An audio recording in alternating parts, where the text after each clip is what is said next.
Breachside Broadcast, the best foxcasting either side of the breach.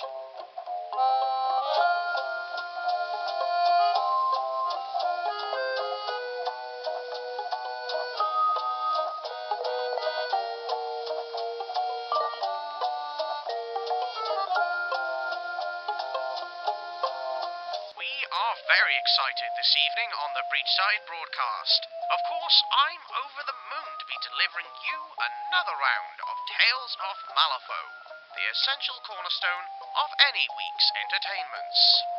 On top of that, we will be bringing you up-to-the-minute live coverage of a new exhibition that has opened at the Malifaux Museum of Natural History. Plenty of the city's biggest and brightest have turned up on the red carpet. They have been joined by a contingent of guild guardsmen to make sure that the red stays firmly on the carpet, so to speak. The Hall of Antiquities is playing host to this exhibition, showcasing the history of the Three Kingdoms. You will be able to see weaponry and suits of armour from days gone past. Mr. Lowe, the consultant for the display, spoke to the Breachside Broadcast, confirming that this would be an exhibit for the ages.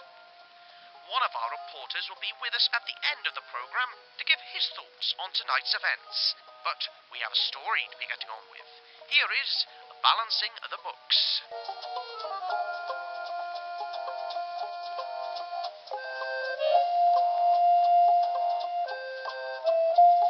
Balancing the Books, October 15th.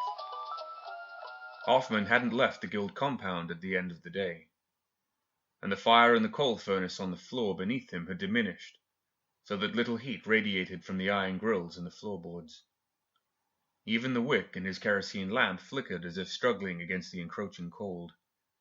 The wind outside blew strong from out of the north, and everyone that talked about it said it was unnatural. As it was his first autumn in Malifaux, he wouldn't know. Everything in Malifaux seemed uncomfortable to him. He pushed the case files across his desk and rubbed his upper arms to increase circulation. He had read the same sentence perhaps a dozen times in the last hour, but couldn't really focus on the meaning of the text. He looked across the room at the grotesque form of his brother standing almost motionless, save the rising and falling of his chest, silently staring at him. He had been like that since he had come wandering into the guild compound unannounced, frightening even seasoned guardsmen and deputized marshals who had gathered around him. Although hulking and well-armed, he made no threatening gesture, even when shackled. Only when he was led to the holding cells below the compound did he resist, easily breaking his bonds, and he strode directly to his younger brother's workrooms. The guards escorting him, though puzzled and alert, were somehow unthreatened, and followed him all the way to Hoffman, where he simply stood, much more like a construct awaiting instructions than a free-thinking man. That was weeks ago. Ryle stood where Hoffman instructed him to, unmoving for hours, even if Hoffman left to attend other business. If Hoffman didn't return by dusk, Ryle would then go stomping down the halls, drawn to him, his boots ringing on the wood with all the resounding commotion of a horse trotting through the halls. "Mr. Hoffman," the Governor-General's secretary Lucius said from behind him. "Working late?" Hoffman jumped, believing he was alone in the investigator's room, if not the entire commissioned officer's offices.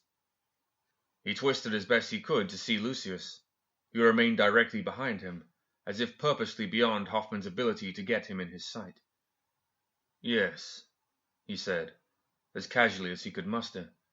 "Just trying to get my head around some things that have been puzzling me." He fidgeted in the wooden chair, pulling at the brass rod of his body brace digging into his side. He hoped Lucius would not take notice of the files on Henry the mining steamborg, Nicodem the undertaker, Colonel Matthews, and others in Malifaux with self-articulated mechanical prosthetics. It was his charge to investigate each of them for possible ties to growing rebellious groups rumored to practice the darkest and most illegal activities, as decreed by highest law. Of course, much of that was recent supposition on the part of Hoffman. He had been charged with stamping out all illegal practices of biomechanical grafting, but almost all of the men he and his deputies apprehended had been quickly released after a brief interrogation by guild lawyers that answered not to him, but directly to Lucius. Lucius and the bevy of lawyers regularly inquired about Ramos, of course. His file was on Hoffman's desk, too, thick but buried beneath the others. So much evidence pointed to him, but he somehow always had some alibi or excuse to explain all of his activities. Even his work in bioengineering mechanical grafting was conducted on grants from old world universities, always on men destined for death unless he intervened last minute to save them in desperation, and always accompanied guild regulations on registering the work. In the case of Ryle, Hoffman suspected he was commanded by Ramos to go to his brother, creating quite a blatant slap in their face. Hoffman now wondered if the accident that consumed Ryle was not entirely an accident. So much of the events now confronting him and other officers made it difficult to pursue Ramos. It was so perfectly packaged. As if reading his thoughts, Lucius said, "I see your poor brother still watches over you. Or does he look to you for help? To bring him back into the light of normal men?" An odd thing for him to say, Hoffman thought, since he had never seen the secretary fully in the light either. "I wouldn't know," he said. "You of all people know how I feel about the grafted." "Yes, of course. I can only imagine the pain he must cause you. A constant reminder to what you have lost." He didn't believe Lucius could empathize with any of those things, true though they were. "A shame he must only stand about like that. He is well armored, I notice. Quite a gift. Just handed to us, too." Hoffman said nothing. "I'll see if we can get some use out of him," Lucius said. Odd, Hoffman thought again, that it was a declaration rather than a request. "Be my guest. But he seems only to obey me." "I wouldn't worry about that. I'm sure he'll follow my commands." He let the thought linger. Breaking the awkward silence, he then said, "In the meantime, I have some new material for you to examine." He dropped a book on the desk before him. It was larger than a typical text, and the edges were peeling and worn. "From Sonia Crid's collection," he said loudly. More loudly than necessary, Hoffman thought, given the solitary environment. "One of the few left intact from the excavation of the temple at Nithalm." "Nithalm? South of Carthera, right?" "Yes. Beyond the bayou." "What does this have to do with me, sir?" "It has notes of particular interest to you, actually. Your charter." "Grafting? Biomechanical grafting?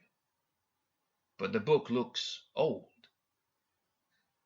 "Yes. Very. It's Neverborn, of course. Crid and her staff have translated much of it, though the science and schematics will likely make more sense to you." Hoffman nodded. "You want me to continue translating?" Lucius inhaled sharply. "Yes. And report to me immediately any indication of where the Neverborn might have conducted these experiments. Crid has a fascination with it, apparently. We'd like to track her down, too." Thumbing through the tome quickly, he saw drawings of bodies, human-looking, with many cross-section images of mechanica that made little sense to him in the way he'd come to understand the connective techniques by which the nervous system linked to the machinery. Crid's handwritten notes in the margins would be interesting, but his heart leapt as he neared the end of the book. The connective imagery might have been ancient to the Neverborn, but to him it was revolutionary, even progressive, blending abstract sister sciences in a way he hadn't imagined possible. He was about to say something about it, when he saw a strange symbol drawn on the inside of a corpse near the arcane interface at the base of its spine. It stopped his heart, and time, too, seemed to freeze. He recognized the symbol as a signature, and although it was refined and included a new line and a curve, it was a symbol he had seen before. He closed the book with a snap. and in his excitement he nearly fell out of his chair. Interesting? Lucius asked, clearly aware of its importance. Hoffman said nothing, his mind racing with hundreds of questions. Lucius left him and walked to Ryle, speaking to the hulking husk of a man in low tones that didn't carry across the room. Hoffman pressed himself up from his chair and locked his brace at the knees. He hobbled quickly from the room. Ryle didn't follow and wouldn't. Lucius gave Hoffman a sidelong glance as he quickly departed, and he sneered. The book remained on his desk, but he moved as quickly as he could to his own lab to look through other books, similarly unearthed on the topic of grafting, though much less specific. He nearly stumbled in the hall, such was his haste. The symbol marked in that ancient book was almost identical to the one Ramos used on his own grafted works. As Hoffman stumbled into his lab to frantically find evidence collected to verify his newfound supposition, across the street in the Guild Sanitarium, Lady Justice struggled to regain consciousness for the first time since the observatory had exploded and collapsed upon her, almost 2 months prior, while she fought against hundreds of walking dead and plagued victims. She drifted in and out of near wakefulness throughout the night. As the first of the sun's rays broke the eastern horizon, her eyes snapped open, revealing twin milky white orbs, looking remarkably like infused soulstones. She blinked unseeingly, forever in darkness despite the yellow light spilling into her room. She tried to sit, and her breath caught in her chest as if knocked from her. She coughed reflexively, and it led to a violent racking that shook her as thick mucus and dried blood came up.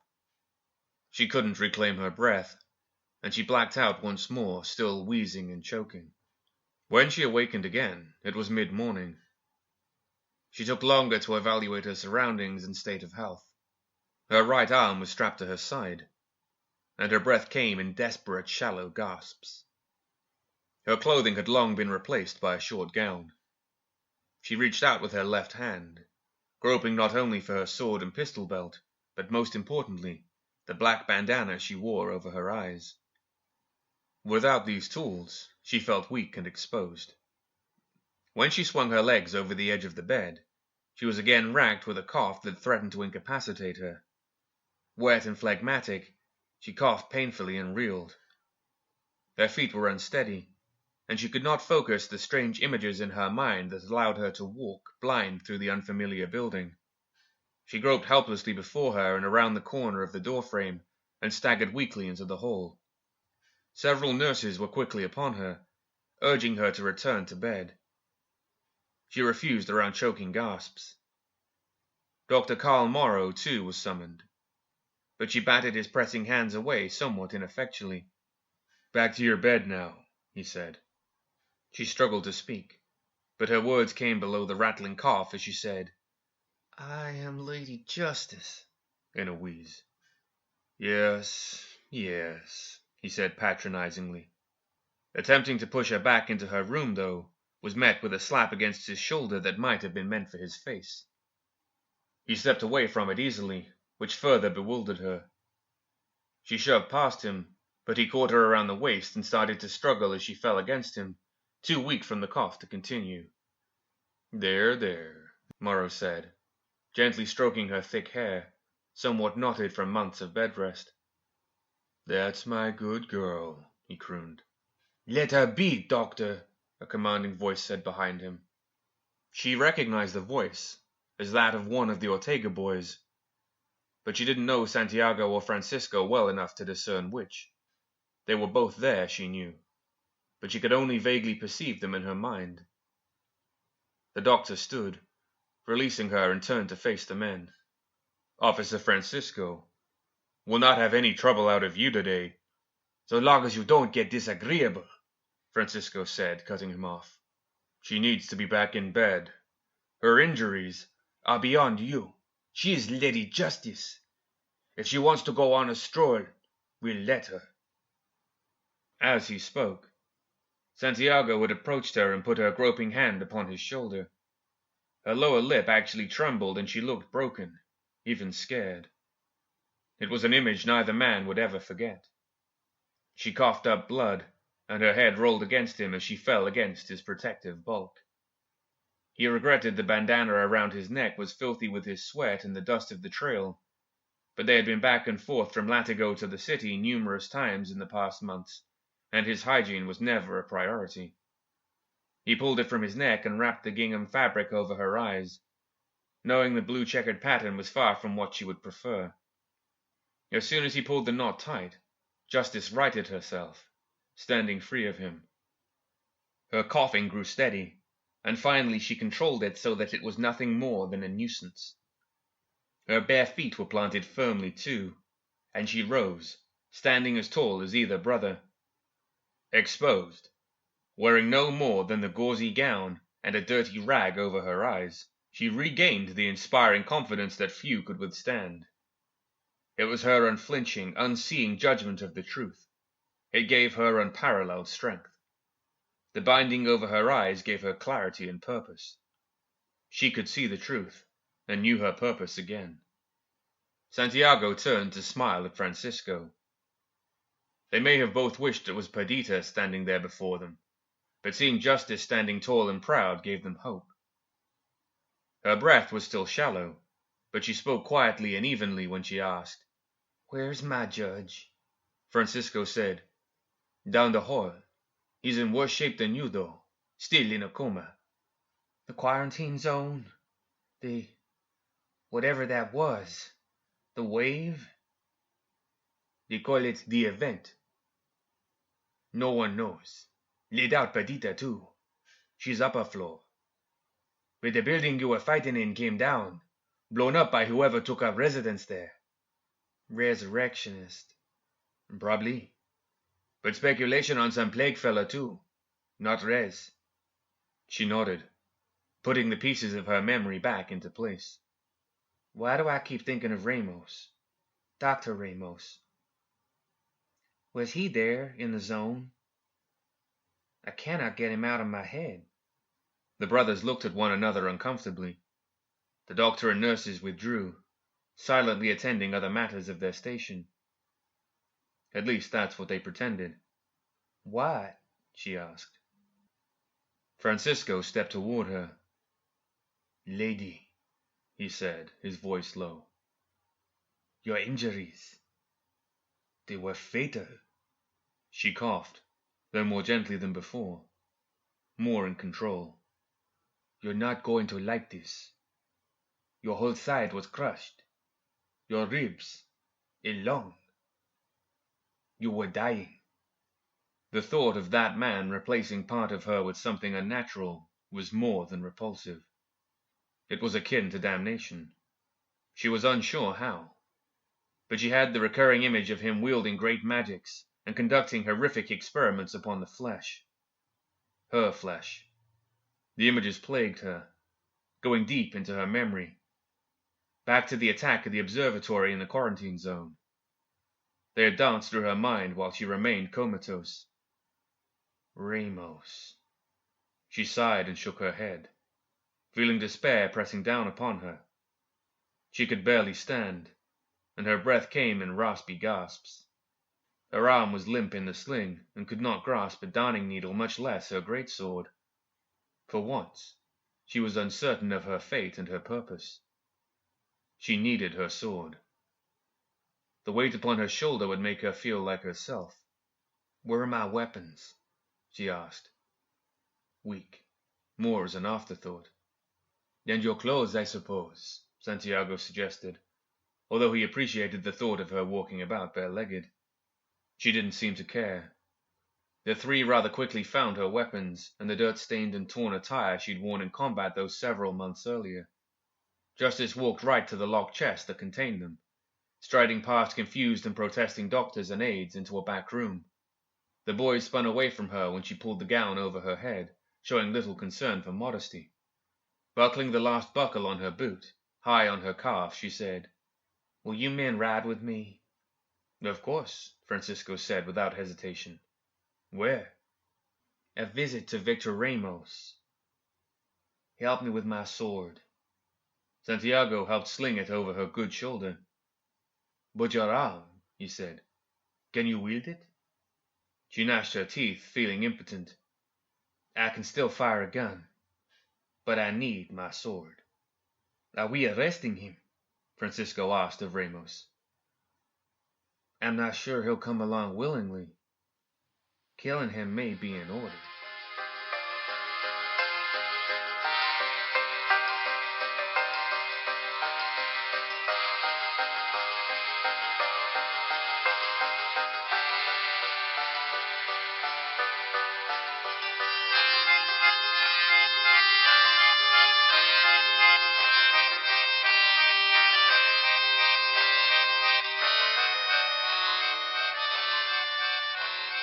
Stories after more of me bringing you the news. It seems that trouble is brewing in the town of Expectation. The sun was shining, the birds were singing, the birds were vultures, so there was a natural predatory edge to their song, and the northern boomtown was in for a bad time. Speaking with Sheriff Courtson, the law in those parts, concerns were piqued with a few arrivals of strangers. The sheriff described the first as a garbling, twisted witch, and it didn't take a witch hunter to know that this man dabbled in foul magics. He was swiftly put into the town jail. Soon after, a smelly swamp dweller strode into town and managed to vacate the saloon through the effect of its odour alone. Courtson recalled that the second batch of folk came on the stage, travelling from Ridley direction. A man of the Three Kingdoms, dressed in wares too fancy to make it blend in with local stock. Next to him, there was one of the famous showgirls from the Star Theatre. Completing the set was a rotund fellow, wearing a fine suit that was a little out of season and dirty. The final player in this tale was the bodyguard for a hunting party. Also of Three Kingdoms origin, this female bodyguard carried a fine-looking blade. It had evidently been put to work. A couple of boar carcasses that she dragged into town showed examples of her handiwork. I'll save the next part of our coverage with Sheriff Courtson for our next programme. Now for the finale of Balancing the Books.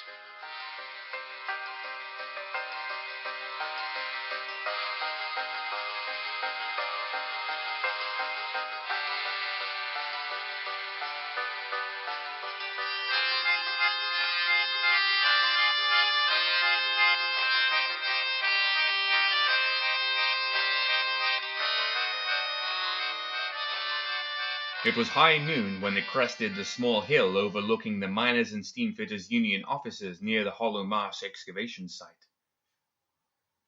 Justice rode with Santiago, reluctantly acknowledging her reliance upon him given her weakened state. He was proud at first to carry her, but grew quickly uncomfortable.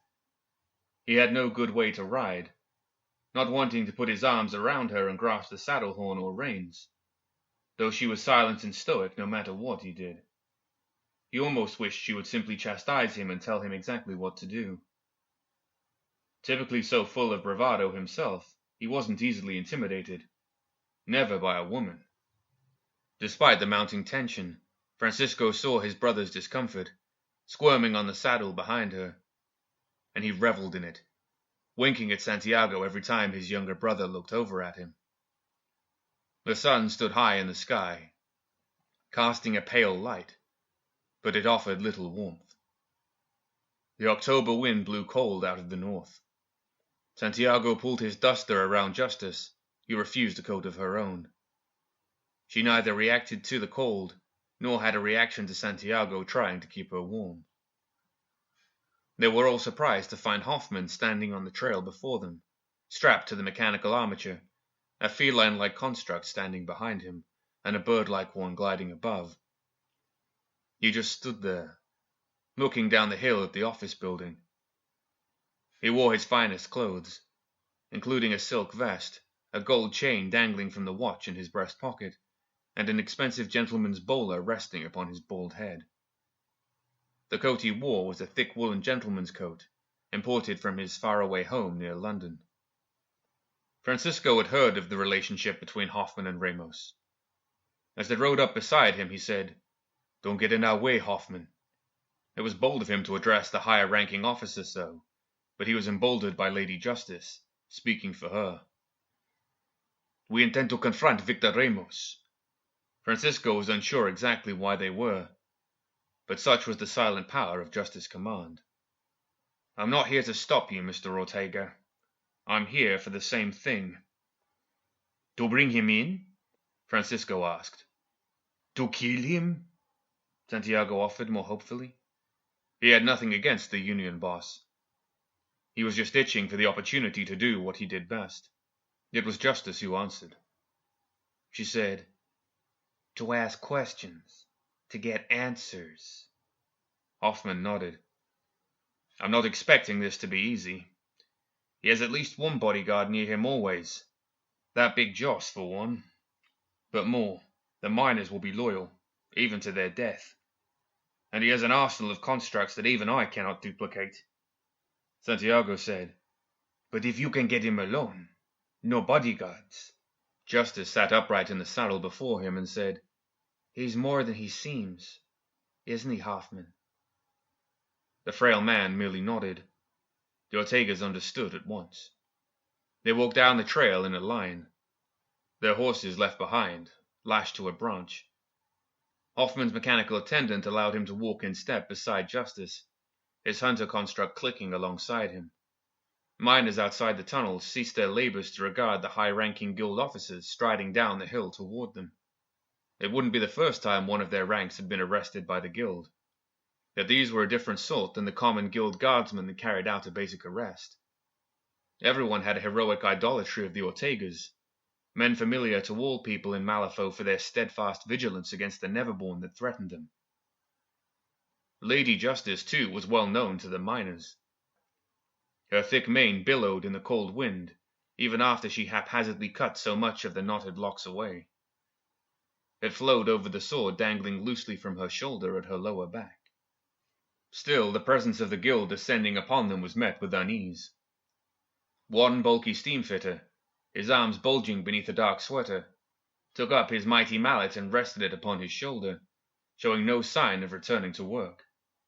His name was Johann, and the steamfitters near him, tightening thick screws along a failing seam that released a torrent of bright steam, lifted their tools as well, all heavy weapons in their meaty hands. It was Hoffman, surprisingly, that spoke in a commanding tone, his voice carrying throughout the camp. At ease, men. His militant tone belied his small frame, and the crippled demeanor vanished as if an illusion. Return to your work, Johann, he said to the lead steamfitter. Get your men back on that tank. The drill won't work if it can't hold the pressure. He smiled and winked at the bulky man, who continued to regard them coldly. Turning to a group of miners gathering at the main cave entrance, he said, Mr. Creedy, back to work, all of you, back to work. Santiago was impressed. All but Johann did as instructed. He stood resolute, staring at them, unafraid and undaunted. At a small side mine, Hank, the spidery steamborg, strode from the dark depths, the sharp metal points of his great legs striking the rock with resounding cracks. Like Johann, he stood at the entrance, unmoving but vigilant. They hoped to confront Ramos inside his office, a wooden building every bit as large as a frontier home. As if expecting them, however, he stepped out of the office to confront them from the wooden rail of the small porch. Cold day, Ramos said to them by way of greeting. Perhaps I can fetch you some tea? Coffee? The Ortegas naturally deferred to Lady Justice to lead them, but Hoffman again surprised them by stepping forward. We should speak within, Professor, not in front of all these men. Ramos smiled falsely. No, I think we can conduct our business here beneath the sun. Very well, Justice said. Her left hand rested upon the gun at her hip. The Ortegas, too, had their hands upon their holstered peace-bringers. It was a formidable line, and almost any man in Malifaux would crumble in fear against such a group. Ramos remained too confident, almost too prepared for the encounter. It set them on edge to confront a man that didn't naturally bend to their intimidating presence. What did you do to me, Ramos? She demanded of him. Saved you, he replied without hesitation. Or damned me. Why? Why? Your life was endangered.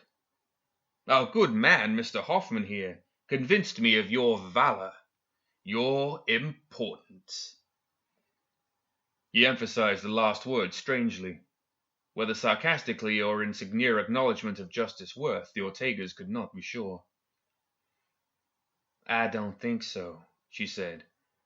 Not without your personal gain. Did you think it would absolve you of crimes against guild statutes? Yes, he said matter-of-factly. He continued, saying, Isn't it interesting that I'm confronted by Lady Justice, head of the Death Marshal Division, and two Ortegas, not just family heads, but among the highest-ranking officers of the Monster Hunter Division, chartered with protecting the good people here from various never-born threats. No witch hunters among you. Do you not see this as providence? You forgot me, Hoffman said sternly. A mistake I thought you wouldn't make again. Ramos, always in control, briefly revealed his agitation at Hoffman's reference to something the others didn't know about. He masked his feelings quickly. No, Mr. Hoffman, I shan't overlook you. But your charter is a bit more obscure than the others. I'm sure you've taken your time looking over all the pertinent data regarding my work. Everything is, no doubt, in order and according to guild requirements of legality? Not why I'm here. Ramos was more curious than concerned when he said, Pray, why are you here then? It's about the symbol you use on your work. The unique work like Hank over there and... He paused, not wishing to say it. Ryle. Not mere prosthetics. That's just what the guild used to get me to toe the line. Speaking so frankly, openly, criticizing the guild, Francisco was shocked and nearly reprimanded him, before remembering Hoffman's authority. Santiago and Ramos were equally impressed. Only Justice remained characteristically stoic. She did say, In me, Ramos? Did you brand me? You, Lady Justice. Like I said, you were dying. Actually, I'd not have been able to help at all if not for the work I previously did on Ryle.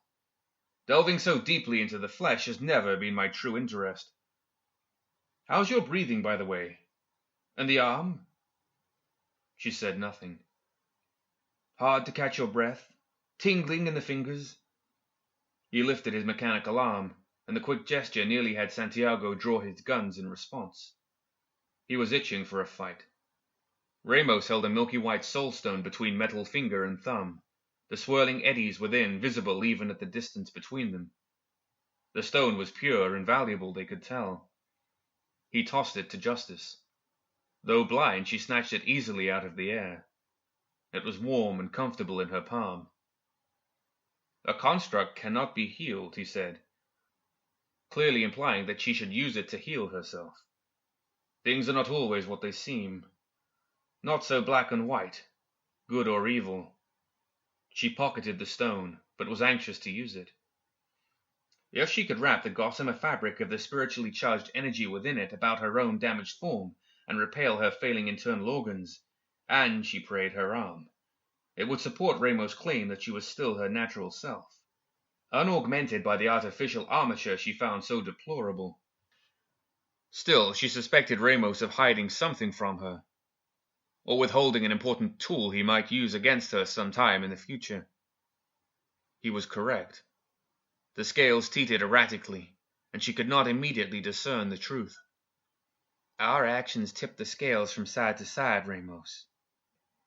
Law must be met. Ramos seemed to know exactly how to play her. He said, Whose law? Natural law, or that handed down from a man in power? Am I criminal for saving your brother's life, Hoffman? Or yours, Justice? By using the knowledge and skills I've acquired naturally? He was wise to accentuate the word. It had a strong effect upon Lady Justice. She said nothing. Her conflict with resurrectionists and their animated puppets left little room to doubt her purpose and actions. Ramos, however, challenged her absolute vision of right and wrong. As he said, he was a man, using his innate gifts and abilities. If it was true that he did not unnaturally replace her organs, and clearly didn't replace her arm with a mechanical prosthetic, perhaps he spoke truthfully after all. Still, her arm tingled, and she couldn't shake the buzzing in the base of her skull that felt as though it originated deep within her torso. She had to reluctantly acquiesce and take him on his word that he did nothing to her physically to make her less than natural, less than human. Why images of him floated in and out of her memory like a dream, quickly dissipating, perplexed her. Hoffman stepped beside her. He spoke as confidently as Ramos. "Perhaps you are right, Dr. Ramos. Your crimes, though a concern to the Guild, is specifically for the lawyers and judges of the Witch Hunter Charter to determine, as you suggest. In pursuit of interests to my charter, I have unearthed a tome with a symbol familiar to you. Unless I can determine its unique design, I'm afraid it has rather serious implications regarding your innocence. If Lady Justice and I might sit with you in private, you can help convince us how we might proceed." Ramos regarded them for a long moment. His mind worked quickly. He knew there could be only one symbol Hoffman referred to, and he sought in his memory for some mistake he might have made, some grafted device he couldn't account for. Finally, he had to reluctantly say, "Yes. Perhaps it is best we speak in private. No need to detain Miss Justice, though. I believe she has what she's come for."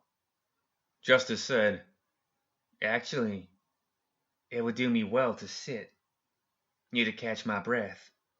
Can you extend me that hospitality, Doctor?" He had to reluctantly agree. When they were seated within his makeshift office, warm but still uncomfortable, Hoffman revealed the symbol he discovered in an ancient and forgotten never-born text. Ramos tried to dismiss it as coincidence, and even pointed out the symbol's differences with his own design. He confessed he had possibly seen the symbol in some text he had himself collected and inadvertently adopted it as his own mark. None of them were convinced, least of all Ramos, who looked quite perplexed. He gave Hoffman several books from his collection, which he promised might aid in uncovering the truth.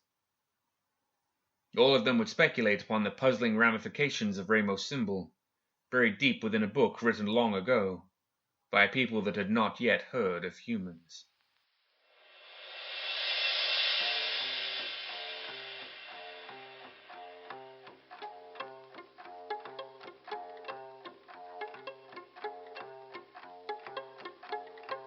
That was balancing the books, and now to balance our books by putting a full stop to this week's programming. We were aiming to have one of our reporters discuss the opening of the new exhibition in the Malifaux Museum of Natural History, but he hasn't turned up. The event ended a while back, the red carpet was rolled up, guards shuffling off to the barracks content that the carpet was the only thing that was red, all of Malifaux's celebrities slinking back to their lairs before sunrise. Considering how unfriendly station management can be towards people who cannot timekeep well, the reporter in question may have just been running late and decided to have packed it in, not wanting to face their wrath. I would call upon that ex-colleague of mine to run and hide. Station management have wide-reaching influence indeed. Hopefully this was the case, and our friend didn't get involved with a floating disembodied woman's head that has been spotted through the windows of the museum. That would be unfortunate. Well, be it ghostly figures or merely a late carriage, it's like I always say, bad things happen.